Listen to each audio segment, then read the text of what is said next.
Welcome to another episode of Gamecocks Talk with Captain Will. I am your boy. I'm your boy, Captain Will. Make sure you like, make sure you share, make sure you subscribe to Gamecocks Talk with Captain Will so I can continue to bring you that gospel of Gamecocks every single day. You are now rocking with the best, essentially rocking with the best. Come rock with your boy, Captain Will. We got a good one today, y'all. I said we got a good one today, y'all. We are talking about the future. The future is so bright for the South Carolina Gamecocks women's basketball team. The future is so bright. It is so bright. I wish I had my shades on because it's so bright.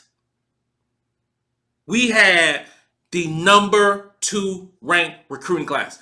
It is not said enough about how good this recruiting class is, how good this recruiting class will be. It's not said enough. If you listen to social media and you listen to national media, the only recruiting class that mattered this year was the LSU Tigers. LSU had an amazing recruiting class. Number 1 player and the number 7 player. Then they got 2 other players later in the 30s and the 40s and so forth. But they had the number 1 ranked recruiting class. An outstanding job, especially after winning the national championship. Didn't beat us, but they won the national championship. Got to throw that out there. Because a lot of LSU fans are going to get in the mentions, going to comment and say some stuff. Y'all won the natty. Y'all did. I salute you. But you didn't beat us. You didn't beat us. The champion still resides in South Carolina no matter where the ring is being worn right now because you didn't beat us. Anyway, the number 2 ranked recruiting class, South Carolina Gamecocks, but if you don't know because nobody don't talk about it. But you are watching your boy Captain Will, and we talk about Gamecock women's basketball every single day. Nobody else does it. No one talks about Gamecock women's basketball every single day like your boy Captain Will. So, our number 2 ranked recruiting class should be a flag flown everywhere this upcoming season. Led by Milaysia Fulwiley. Ranked by ESPN as the 13th ranked player in the class. The 2nd ranked point guard. About 5... the height, it really messes with me. Because you'll see Malaysia, if you saw her in person, you might judge a little different than what ESPN ranks Malaysia in terms of height. I would say Malaysia about 5'6". I'm say about 5'6". 5'6" of explosiveness. She is, in my opinion, the closest version of Allen Iverson you can get to. Allen Iverson, one of my favorite players, whoever played in the NBA. Number 1, Michael Jordan. Number 2, Chris Webber. Number 3, AI. And she is the closest thing to Allen Iverson that you can get to in women's basketball. She is lightning in a bottle, and I like saying that term. She is lightning in a bottle and can do anything she wants with a basketball. Anything she wants with a basketball. It's like playing yo-yo, and that's how she dribbles. It's on a string. She is a highlight reel waiting to happen. And you've seen the workouts.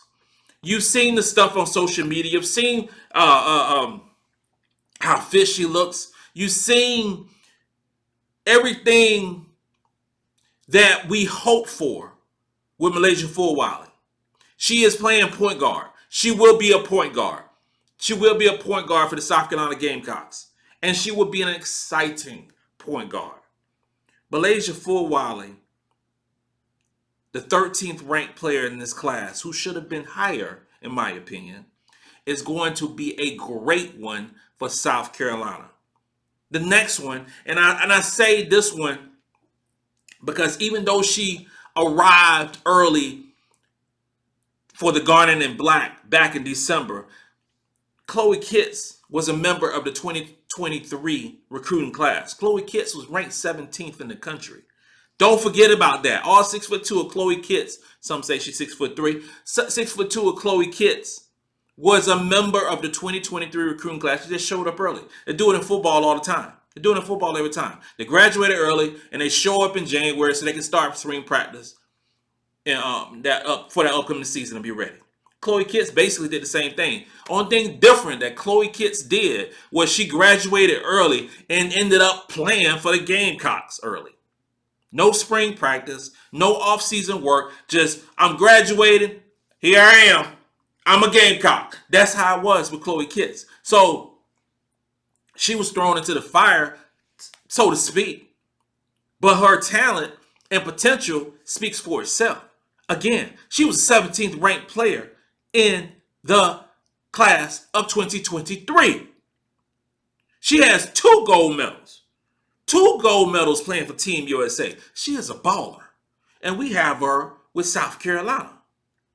The third one, and we talking about Tessa Johnson, 5'9", 5'10", 5'11", depending on who you talk to, depending on who you're watching. The number 1 player in Minnesota, one of the top players in the country, ranked 25th in the ESPN rankings, and one of the top prep shooters in the country. Tessa Johnson brings to this class something that we need and we yearn for, and that's outside shooting at any clip. Tessa can shoot at all 3 levels, and she's shown that in high school. She's shown that in the offseason workouts. Tessa is going to be a really, really nice player for the Gamecocks because she feels a need that the Gamecocks need. The Gamecocks want, and that is outside shooting. Outside shooting. Tessa Johnson, we don't gloss over how tough this girl is. Don't gloss over how tough she is. Breaking her leg during the season. Rehab, didn't miss no practices. Watched film, came back and became a McDonald's All-American and ranked number 25 in the country. She would have been ranked higher than 25th if she didn't miss a whole year from nursing a leg injury. Tessa Johnson is going to be really good for the Gamecocks. Really good. Sanaya Job played for the number 1 team in the country.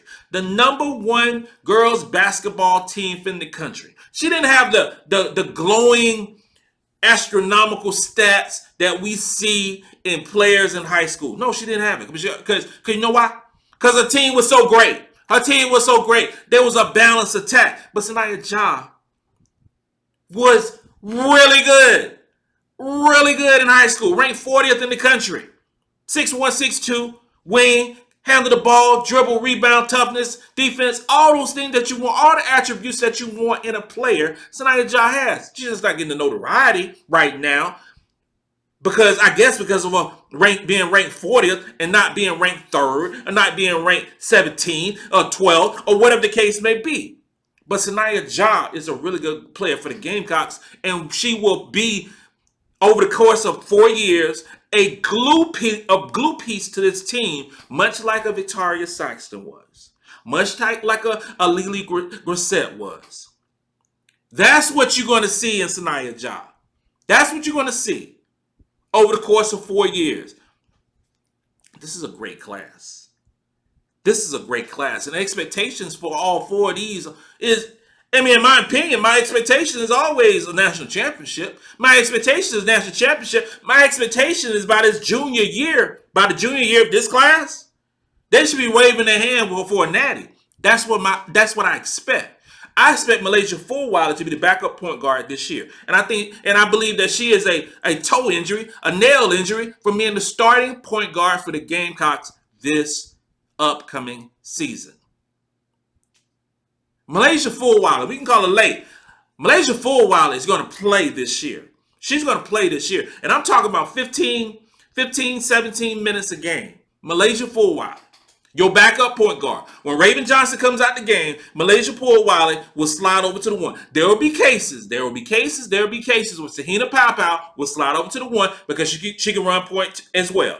But when Raven and Sahnya start, I think when Raven takes a break, Milaysia Fulwiley slides in, plays with Sahnya, Tahina takes a break. You can see Bree slide over to the 2. You can see Tessa slide over to the 2. And when Bree slides over to the 2, you're gonna see a Chloe Kitts moving into the 3. But Malaysia's gonna play a lot. She's gonna play a lot, and she's gonna make some eye-popping plays that we ain't ever seen before. And that's what she's gonna do. As far as Chloe Kitts is gonna be your backup 3. I think she's gonna play some time at the 4 because she showed during Team USA this summer that she can play some 4. She can play the high post. She can shoot the jumper, although sometimes it looks a little awkward. But she can shoot the jumper. She can rebound the ball. She can block shots. She is tough. She is tough. I was watching this summer. I was like, damn, that girl tough. She defends. Chloe is a dog. She has a high basketball IQ. She makes good passes. She's an all-around player. So Chloe could potentially be the backup 3 and the backup 4, depending on how Dawn Staley wants to move around the pieces. However she wants to move around the pieces. Chloe Kitts is going to be a really good player for the Gamecocks. She's going to make a lot of plays this year. The game has slowed down for her. She put on some weight for the physicality. The game has slowed down. She's going to be really good for the Gamecocks for this upcoming season and the next, 2 years, 2-3 years, however you want to frame it. Tessa Johnson is a unique one because her shooting ability is needed for this team, and I think in spots and spaces you may see Tessa play a lot, depending on how they defend Kamilla Cardozo. Because if you have a situation where they are trying to double team or triple team Kamilla Cardozo, you have Tahina Pow, you have Tessa Johnson on the wings. So the only thing Kamilla got to do, this scenario, you have Raven at the point. You can say Tessa at the 2, Tahina Pow at the 3.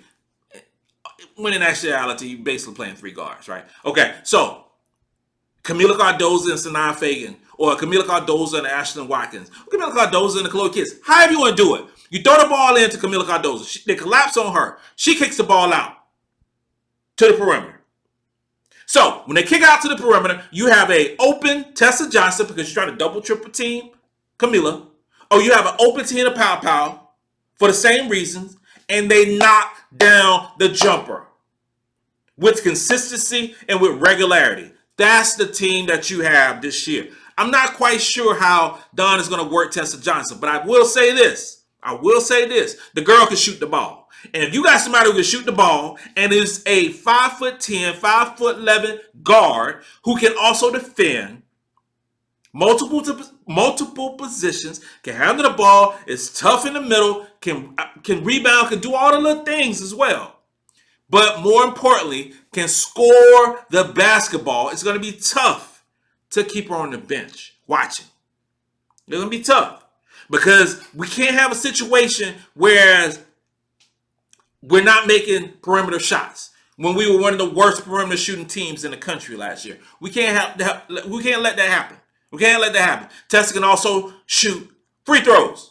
Free throws win games, y'all. Free throws win games. So you need to have players in the game who can hit free throws. Tessa is one to watch this year. She is one to watch this year. I'm curious. I'm really curious on how this actually works out for Tessa Johnson this year. Will she get really good playing time? I'm talking about 10, 12, 13 minutes a game, or will she at times be watching a lot? It's going to be fun to see. It's going to be fun to see how Dawn move these chess pieces around this upcoming season. As far as Sanaya Job, I think Sanaya Job is going to watch a lot this year. I really think she's going to watch a lot because the players ahead of her, and you're talking about, if she plays in the post, he plays ahead of her, Ashlyn Watkins, Sanaya Fagan, Kamilla Cardozo, Chloe Kitts. Shaquima Walker. It's going to be tough to crack that rotation. It's tough to crack the rotation. And it might be, and I ain't saying might. I think it's going to be a situation where she watches, much like these players that's ahead of her watched as well. Because cracking the rotation in the post this year is going to be much tougher because we got to see what Sanaya Fagan can do. We got to see what Ashlyn Watkins can do. We got to see what Chloe Kiss can do. We got to see these ladies get these minutes and see what they can do with those minutes, because Aaliyah Boston's gone. Victoria Saxon is gone. Letitia Mehier, they're gone. So there are minutes to be made. There are minutes to be took. And we got to see how these players take advantage of those minutes and make it work. The expectations are high. Expectations are high for all 4 of these players. Expectations are high for this recruiting class. They're going to play. They're going to play. We have 11 players on this team. They are going to play this year. And some of these players are going to play more than others. Milaysia Fulwiley is going to play a lot. She's going to play a lot this year. Watch them work, y'all. Watch them work. This includes another episode of Gamecocks Talk with Captain Will. I'm your boy, Captain Will. Make sure you like, make sure you share, make sure you subscribe to Gamecocks Talk with Captain Will so I continue to bring you the gospel of Gamecocks every single day. You're now rocking with the best. And since you're rocking with the best, come rock with your boy, Captain Will. Let's go.